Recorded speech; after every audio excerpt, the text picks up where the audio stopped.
여러분 반갑습니다. 빠직입니다. 여러분 공부 잘 하고 계시죠? 네, 여러분 잘 하실 거라고 생각이 듭니다. 오늘도 열심히 공부하시는 여러분들을 위해서 제가 좋은 문제 하나 가져왔어요.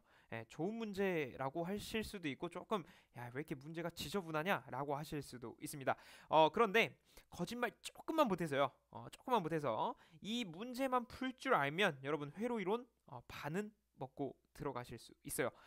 제가 그러면 어떤 개념이 들어가 있길래 회로 이론 반을 먹고 들어가냐라고 이제 말씀을 하시면 이런 내용이 있어요.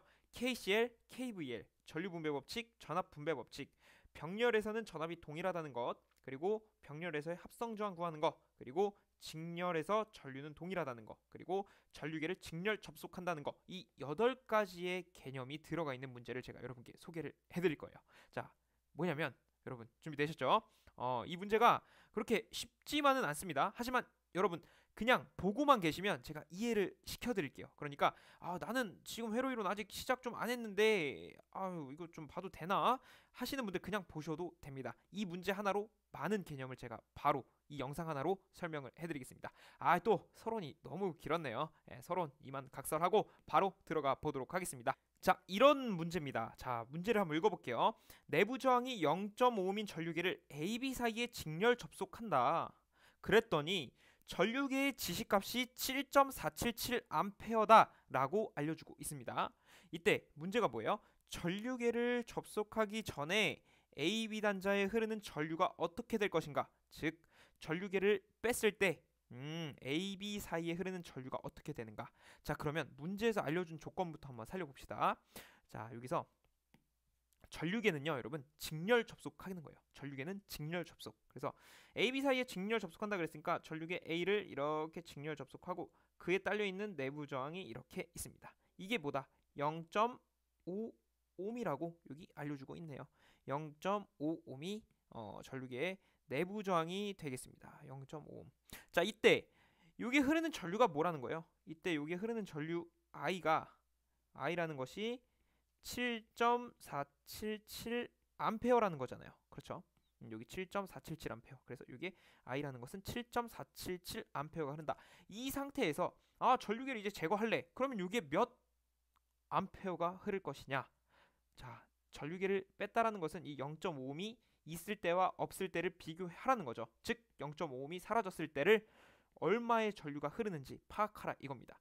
자, 굉장히 난감하죠. 자, 이런 상황에서는 사실 테브닌 정리로 이거 굉장히 간단하게 풀 수 있어요. 그런데 제가 이것을 하나하나 구체적으로 풀이를 하는 이유는 제가 초반에 말씀드린 8가지 개념을 이 한 문제로 다 가져갈 수 있기 때문에 그렇게 말씀을 드린 겁니다. 자, 그럼 들어가 볼게요. 여러분 그냥 보고만 계시면 됩니다. 자, 가볼게요. 자, 여기서 7.477A라는 것은요, 어떻게 되는 거예요? 이곳에서의 어떤 전압값을 알 수 있습니까? 혹시 A, B 사이의 전압값 알 수 있습니까? A와 B 사이의 전압값 VAB라고 해볼까요? VAB라고 하는 것은 전류 곱하기 저항이에요. 그렇죠?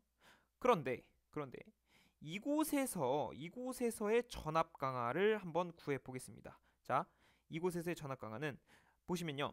2옴과 4옴과 0.5옴이 직렬 연결되어 있는 것을 확인할 수 있죠. 그렇다는 얘기는 이것을 하나로 합칠 수 있다라는 거예요. 자, 어떻게 합칠 거냐면 자, 제가 여기를 지우고 2옴을 지웠어요. 그 다음에 여기도 지워볼게요. 그리고 여기도 지우고 이걸 전부 다 그냥 하나로 합쳐서 6.5옴이라고 해도 괜찮을까요? 6.5옴. 이게 왜 되냐면 자, 이것도 없애고 이것도 없애고 자, 이게 왜 이렇게 쓸 수가 있냐? 자, 보시면요. 요게 2옴 있었죠. 0.5옴 있었죠. 4옴 있었죠. 그러면 저항이 그냥 여기서만 봤을 때 직렬 접속돼 있는 거잖아요. 여기는 이제 병렬 구간이니까 여기는 볼 필요는 없는 거고 여기서만 일단 보시면 직렬 연결 얼마가 2옴과 4옴과 0.5옴이 그러면 이것을 합쳐서 6.5옴이라고 쓸 수가 있다 이겁니다. 그렇죠? 6.5옴이에요. 그렇단 얘기는 지금 여기 전류가 7.477이 흐르는데 곱하기 6.5를 해버리면 VAB 값을 구할 수가 있겠구나. 즉 이곳에서의 전압 값을 구할 수 있겠구나라는 아이디어가 떠오르는 거예요. 자, 이거 두 개 곱하면요. 48.6V가 나와요. 48.6V. 자, 이렇게 나왔어요. 아, 그러면 여기가 지금 이 구간이 48.6V가 나온 겁니다. 자, 여기서요. 여기가 48.6V라는 것은 병렬에서요. 병렬에서는요. 뭐가 똑같습니까? 전압이 똑같습니다. 그렇죠? 그래서 이곳에서의 전압과 이곳에서의 전압이 같아요. 즉 이곳의 전압도 역시, 자, 이건 왜 이렇게 돼 있을까요? 자, 이곳에서의 전압도 역시 48.6V다. 48.6V다. 라고 우리가 설명을 할 수가 있겠죠. 자, 그러면 이곳에서 전압 자체가 48.6이잖아요. 그러면 여기서도 48.6이라고 했으니까 여기서의 전류 혹시 구할 수 있습니까? 제가 여기를 전류를 이렇게, 얘를 전류 I1이라고 하고 제가 전류 여기를 I2라고 해보겠습니다. 이거예요. 자, 여기 흐르는 전류는 어떻게 할 수 있습니까? 전류는 저항분의 전압이에요. 즉 I2라고 하는 것은 4분의 48.6이라고 쓸 수가 있겠죠. 이렇게 하면요 12.15A가 나와요. 그러면 I2에 흐르는 전류가 12.15A구나 라는 식이 나오게 됩니다. 자, 이렇게 해서 하나하나 구해가고 있습니다. 지금 전류계 있을 때예요. 있을 때. 자, 이때 이 점을 기준으로 KCL 법칙 쓸 수 있죠. 자, KCL이란 들어오는 전류, 즉 이 노드를 기준으로 들어오는 전류는 나가는 전류의 합과 같다. 이것이 KCL이라고 할 수가 있잖아요. 그래서 여러분 보시면요, 이 노드를 기준으로 지금 이쪽으로 12.15가 나갔죠. 그리고 이쪽으로, 즉 이게 이렇게 이어져 오는 거니까 이쪽으로 7.477이 갔죠. 그렇다는 얘기는 제가 IT는 I1 더하기 I2라고 해볼게요. 그러면 I1이 7.477이고 I2가 12.15니까 KCL에 의해서 이런 식이 만들어지겠죠. 그럼 이거 그냥 두 개 더하면 어떻게 된다? 전체 전류가 나오게 되겠죠. 그래서 이쪽으로 들어가는 전류, IT를 한번 써보겠습니다. 들어가는 전류 IT라고 하는 것은 몇 암페어입니까? 여기는 19.63 암페어가 나오게 됩니다. 19.63 암페어가 나오게 되었어요. 자, 여러분 여기까지 괜찮으신가요? 지금 이 과정을 왜 하는 거냐면 공급되는 전압은 여기에 0.5ohm이 있든 없든 똑같을 거 아니에요. 그렇죠? 그래서 이 공급되는 전압만 구하면 우리는 이곳에서 전류기가 있든 없든 0.5ohm이 있든 없든 전류값을 구할 수가 있다 이겁니다. 자, 그러면 여기 2ohm에 흐르는 전류가 19.63이라는 걸 알아냈어요. 그렇다는 얘기는 여러분 다 나왔죠. 이곳에서, 자 보시면 이곳에서 걸리는 전압 강하는 몇 볼트입니까? 저항 있고요, 전류 있지요. 저항 있고요, 전류 있고요. 이 전류가 지나가는 거잖아요. 그렇죠? 그러면 V는 IR이니까 19.63 곱하기 1을 하면 어떻게 됩니까? 이 두 개 곱하면 이곳에서의 전압 강하가 나오게 되겠죠. 그래서 그 두 개를 곱하면 19.63 곱하기 2는 39.25가 나오나요? 39.25 볼트가 나오게 됩니다. 자, 그러면 우리 전원전압 구했습니다. 어떻게 합니까? 키르요프 제2법칙 전압법칙 KVL에 의해서 이번엔 어떻게 된다? V라고 하는 것은 이 V가 이 V입니다. 이 V라고 하는 것은 이 V는 이곳에서의 전압 강화, 즉 이곳에서의 전압 강화와 이곳에서의 전압 강화의 합과 같다. 다시 해볼게요. 자, 이곳에서의 전압은 이곳에서의 전압 강화와, 여기는 병렬이니까 하나로 보는 겁니다. 이곳에서의 전압 강화의 합과 같다가 되는 겁니다. 즉 얘는 얘 더하기 얘예요. 얘예요. 둘 중에 하나로 해도 되죠. 둘 다 똑같은 값이니까요. 그렇죠? 그러면 KVL에 의해서 V는, 자, V라고 하는 것은 39.25 더하기 여기는 48.6, 여기도 48.6이니까 그냥 48.6이에요. 병렬에서는 전압이 똑같으니까. 이거 두 개 더하면 어떻게 됩니까? 자, 이거 두 개 더하면 87.85가 나오나요? 7.85가 나와요. 그래서 이 전체 전압값을 87.85V라고 우리가 구했습니다. 자, 이제는 이거 전류계 떼버립시다. 전류계 떼버리십시다. 우리. 예, 전류계 떼버려요. 왜냐면 알잖아요. 공급 전압은요. 전류기가 있든 없든, 즉 0.5ohm이라는 게 여기 있든 없든 동일한 값이라는 거예요. 이 값을 찾아냈으니까 이제 우리가 원하는 AB 단자에 흐르는 전류, 언제? 전류기를 접속하기 전에 그것을 구할 수가 있습니다. 자, 그럼 한번 해볼게요. 여기서 다 지우고, 이게 다 지워도 되잖아요. 그렇죠? 자, 다 지워보고, 자, 제가 이렇게 다 지워봤습니다. 우리가 궁금한 건 뭡니까? 아, 이곳에서 흐르는 전류구나. 즉 여기에 흐르는 전류구나.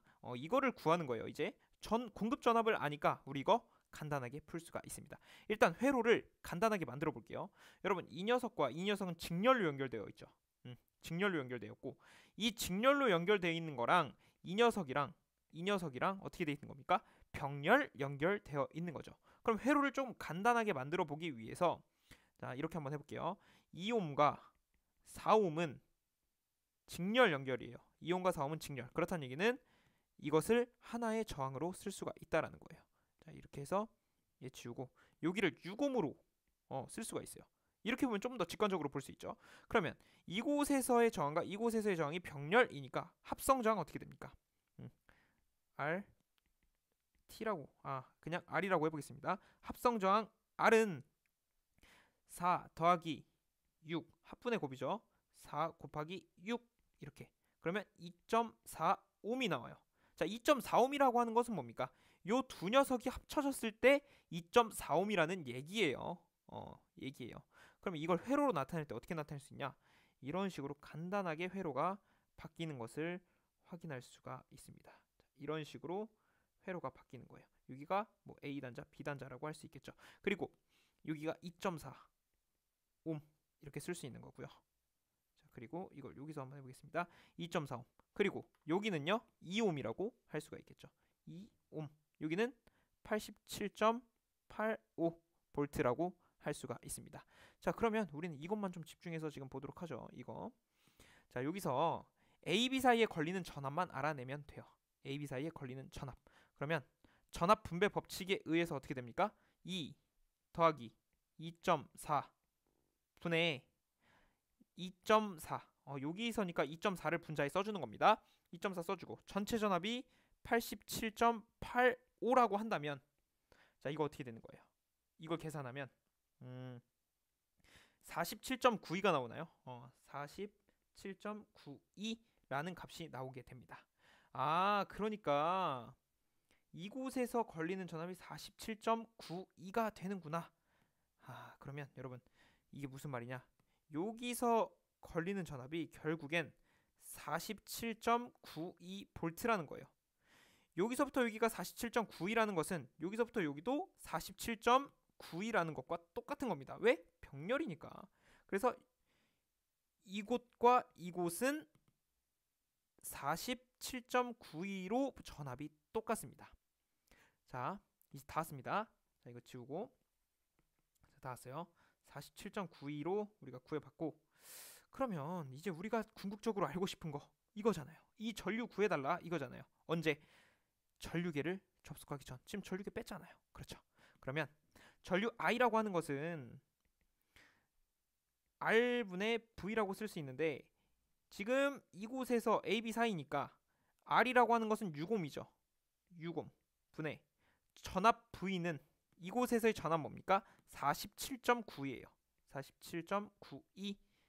이거 계산하면 어떻게 되냐면요, 7.99A가 나와요.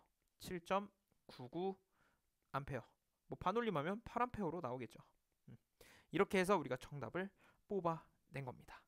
자, 이거를요, 회로를 우리가 이렇게 해서 간단하게 이렇게 바꿨잖아요. 여기서 이렇게, 여기가 A, B라고 하고, 여기가 A, B라고 했을 때 이곳에서 뭐라고 해야 될까요? 전체 전압에 대해서 전체 전류를 구할 수가 있거든요.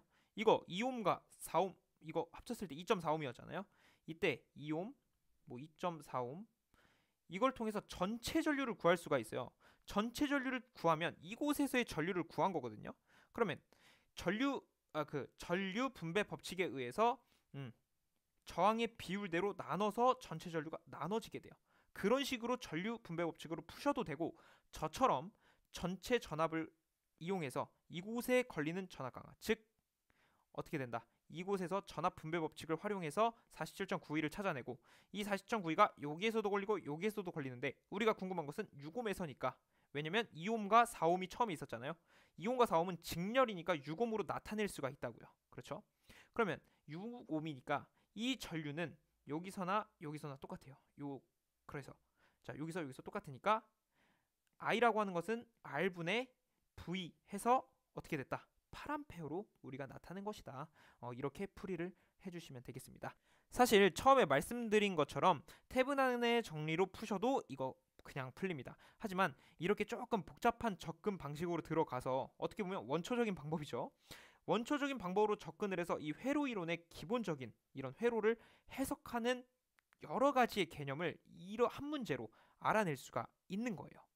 여러분 좀 어떠셨어요? 좀 괜찮으셨나요? 이게 지금 딱 보시면 어렵게 느끼실 수도 있는데, 다시 한번 순서에 맞게 차근차근 보시면 왜 이 전압을 구해서 여기에 전류를 구할 수 있는지 알겠구나 라는 결론에 도달하실 거예요.